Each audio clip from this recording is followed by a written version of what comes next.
విశ్వకర్మ కుమార్తె సంధ్యాదేవి. ఈమె సూర్యభగవానుడి భార్య. కానీ పెళ్ళి అయిన కొంతకాలం గడిచాక భర్త నుండి వెలువడే వెలుగు వేడిని భరించలేకపోతుంది. ఆయన తీక్ష్ణతను తగ్గించమని అడిగి చూస్తుంది. అది తన సహజ లక్షణమని, తన తీవ్రతను తగ్గించుకోవడం కుదరదని చెప్తాడు సూర్యుడు. ఆమెకు వైవాస్వతుడు, యముడు, యమున అనే సంతానం కలుగుతారు. కొంతకాలం తర్వాత మరలా మునుపటి మార్పు వస్తుంది. తన కోసం వెలుగును, వేడిని తగ్గించుకోమని భర్తను అడుగుతుందామె. ఎప్పటిలాగే తనను సహిస్తూ సహధర్మచారినిగా సహజీవనం చేయాలని నచ్చజెప్పుతాడు. భర్త తేజస్సు భరించలేకపోవడం తప్పించి తనకి సూర్యునికి మనస్పర్ధలంటూ ఏమీ లేవు. పైగా తనంటే సూర్యుడికి ఎనలేని ప్రేమని ఆమెకు తెలుసు. అందుకే కొంతకాలం పాటైనా భర్తకు తాను దూరంగా ఉండాలని, కానీ భర్త తనకు దూరంగా ఉండకూడదని అనుకుంటుంది. దాంతో ఒక ఆలోచన వస్తుంది ఆమెకు. తననే పోలి ఉన్న తన నీడకు ప్రాణం పోస్తుంది. ఆ రూపానికి ఛాయ అని పేరు పెట్టి తనలాగే ప్రవర్తిస్తూ తన పతిని సేవిస్తూ తన సంతానాన్ని జాగ్రత్తగా చూసుకోమని చెప్తుంది. ఛాయ అందుకు ఆనందంగా అంగీకరిస్తుంది.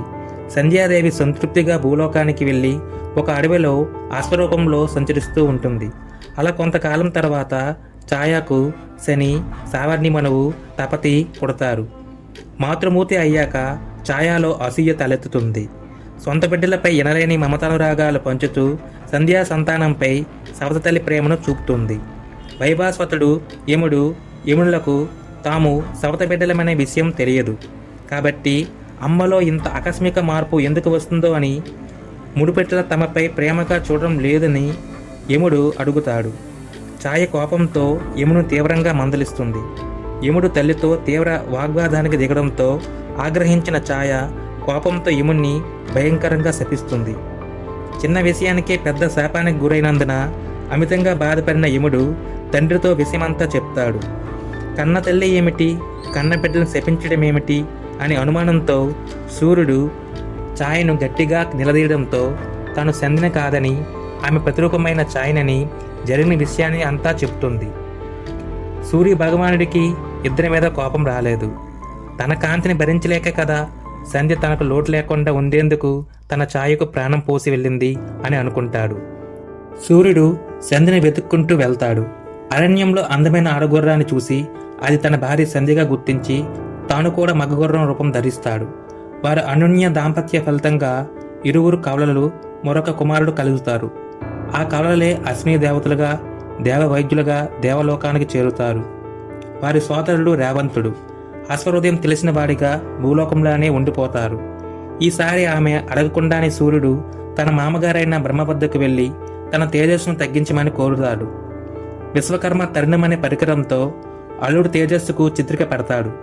సూర్య గుహల నుంచి అలా రాలిన పొడితో సుదర్శన చక్రాన్ని, త్రిశూలాన్ని, శక్తి అనే ఆయుధాన్ని తయారు చేస్తాడు విశ్వకర్మ. సుదర్శనాన్ని విష్ణువుకు, త్రిశూలాన్ని శివుడికి, శక్తిని పార్వతికి ఇస్తాడు.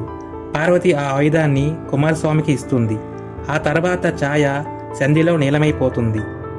హాయిగా భర్తతో తన బిడ్డలతో పాటు ఛాయ సంతానాన్ని కూడా ప్రేమగా చూసుకుంటుంది.